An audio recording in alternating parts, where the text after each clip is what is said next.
We now shift our focus to West Asia. Last week, Hassan Nasrallah, the Secretary General of Hezbollah, reportedly said that an Israeli invasion of southern Lebanon was not a threat.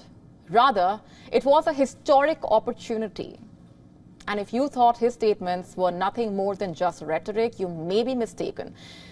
You see, ever since the tensions between Israel and Hezbollah shot up, the narrative largely has been heavy casualties and damages for Lebanon, while on the contrast, the biggest impact from a Hezbollah point of view is that its rockets reached Tel Aviv, giving the perception basically that Israel will steamroll Hezbollah while sustaining limited damages.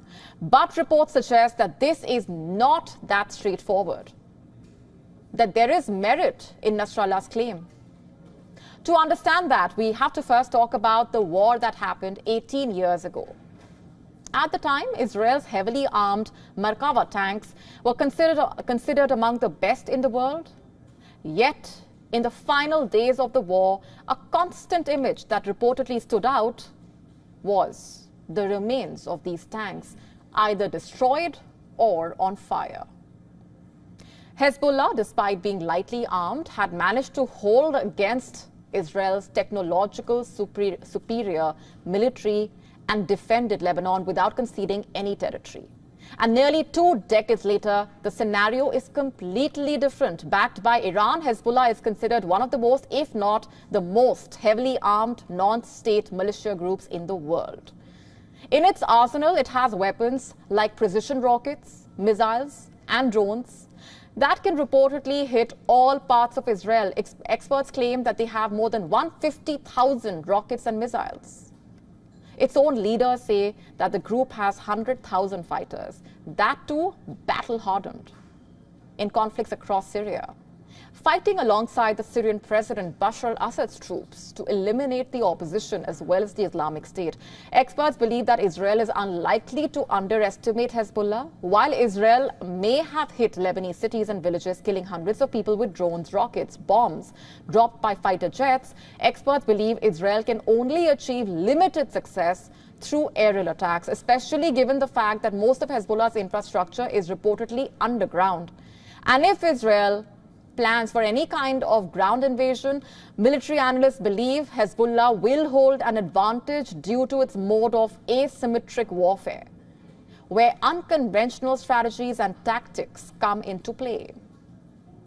Let's tell you more. As per analysts, Hezbollah's objective will likely lure IDF into parts of southern Lebanon, where they can strategically set up guerrilla warfare to strike them.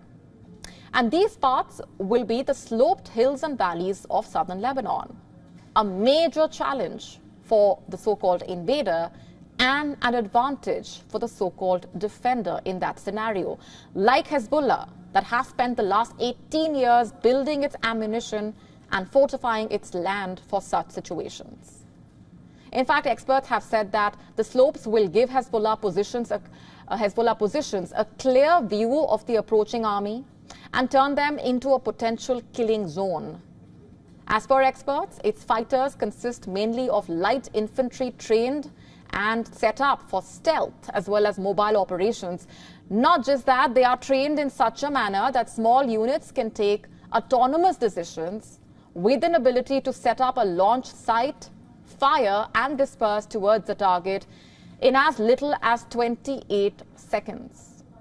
As per reports, Hezbollah, which is renowned for its caves and hundreds of miles of tunnels, are designed in a manner that fighters hiding inside can quickly fire into the flanks or the rear of advancing forces. Experts have said that while the tunnels of Hamas in Gaza are used mainly for transporting weapons and goods to bypass Israeli blockade, Hezbollah's existence purely for military tactical reasons, and such is the extent of the size of these tunnels that vehicles and even lorries can enter them without any difficulty.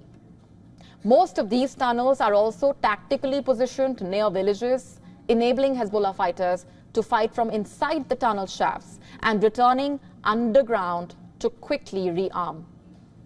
In fact, last month, a Hezbollah video showed the world a preview of their extensive tunnel work where fighters could be seen driving large lorries transporting missiles through well-lit underground roads, perhaps a staunch warning to potential invaders.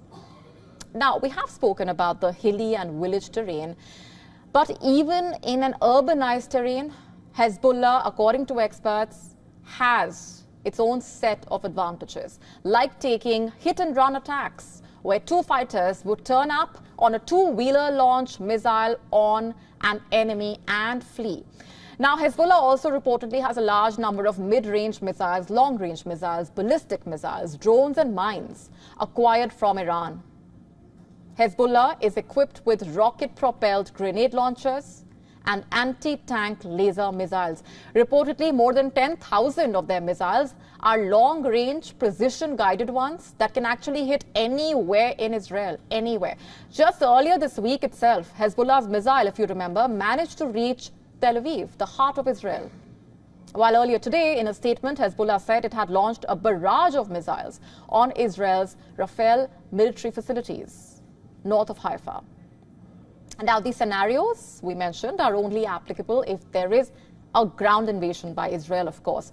One that now seems increasingly likely, by the way.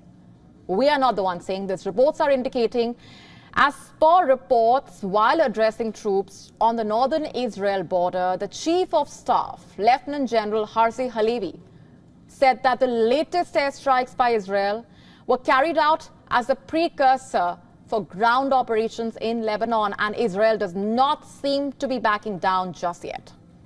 The US, the UK, the European Union, Arab countries, among others, called for a 21-day ceasefire, remember, across the Israel-Lebanon border at the UN General Assembly in New York.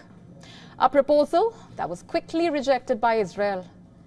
There will be no ceasefire in the north. We will continue to fight with all our strength until victory and the safe return of the residents of the north to their homes. That's what Israel's foreign minister, Israel Katz, said on the platform X. Earlier, Israeli Prime Minister Benjamin Netanyahu's office reportedly issued a statement saying that he had not even responded to the truce proposal and that he has instructed the military to keep fighting. As Israel continues to press on, there are growing fears among the world leaders that West Asia is on the brink of a regional war, one echoed by US President Joe Biden, who on Wednesday reportedly warned of the possibility of an all-out war in West Asia due to the Israel-Hezbollah conflict. At this moment, the way things stand, it appears the question is no longer of whether, rather than when will Israel attack Lebanon via a ground invasion. One thing is clear, it will not be straightforward and easy, like we said. It seems Hezbollah has spent decades preparing for this moment. To stay up to speed with the latest news, download the WION app and subscribe to our YouTube channel.